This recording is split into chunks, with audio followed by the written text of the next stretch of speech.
Hello everyone, welcome back to my another video. আজকে আপনাদের সাথে শেয়ার করব ব্রয়লার মুরগি দিয়ে ঝাল ঝাল মুরগি ভুনার রেসিপি। খুব সহজে এটা কিন্তু বাসায় ট্রাই করতে পারেন। দেখতে যেমন সুন্দর দেখাচ্ছে, খেতেও খুবই সুস্বাদু। প্রথমে আমি এখানে ব্রয়লার মুরগি এবং আলুগুলোকে ভালোভাবে লাল লাল করে ভেজে নিয়েছি। এখন যে পেস্টটা তৈরি করব এটাই হচ্ছে মেন। প্রথমে আমি এখানে পেঁয়াজ বাটা এবং আদা রসুন বাটা নিয়ে নিলাম। দিয়ে দিলাম 1 চামচ পরিমাণে মরিচ গুঁড়ো, 1 চামচ পরিমাণে হলুদ গুঁড়ো এবং স্বাদ মতো লবণ। দিয়ে দিলাম একটু টমেটো কুচি, দিয়ে দিলাম 2-4টি তেজপাতা। এখানে দিয়ে দিব 1 চামচ পরিমাণে ধনে গুঁড়ো, 1 চামচ পরিমাণে জিরে গুঁড়ো এবং দিয়ে দিব 2 চামচ পরিমাণে রাঁধুনি মুরগির মাংসের মশলা। এখন একটু পানি দিয়ে পেস্টটাকে ভালোভাবে মিক্সড করে নেব। এতে করে পেস্টটা ভালোভাবে রেডি হয়ে যাবে। এখন আমি চুলায় একটি প্যান বসিয়ে তেল গরম করে নিব। এখন তেলের মধ্যে পেস্টটা আমি দিয়ে দিব, দিয়ে ভালোভাবে নেড়ে চেড়ে নিব। এই পর্যায়ে পেস্টটাকে আমি ভালোভাবে কষানোর জন্য 10 মিনিটের মতো ঢাকা দিয়ে রান্না করে নিব। 10 মিনিট পরে আমি ঢাকনাটা তুলে নিলাম।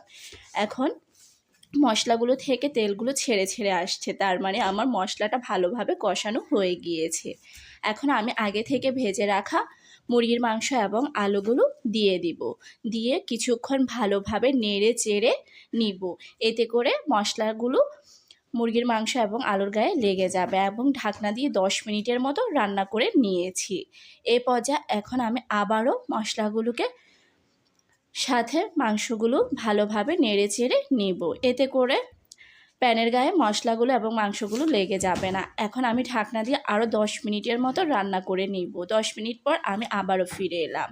এখন আমি এগুলোকে আবারও ভালোভাবে নেড়ে চেড়ে নিব।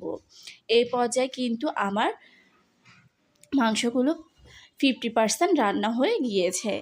এখন আমি এখানে 1 কাপ পরিমাণে পানি অ্যাড করে দিব, কেননা কষানোর মধ্যে মাংসগুলো ভালোভাবে 50%-এর মতো রান্না হয়ে গিয়েছে। এখন ঢাকনা দিয়ে আমি প্রায় 15 মিনিটের মতো রান্না করে নিব।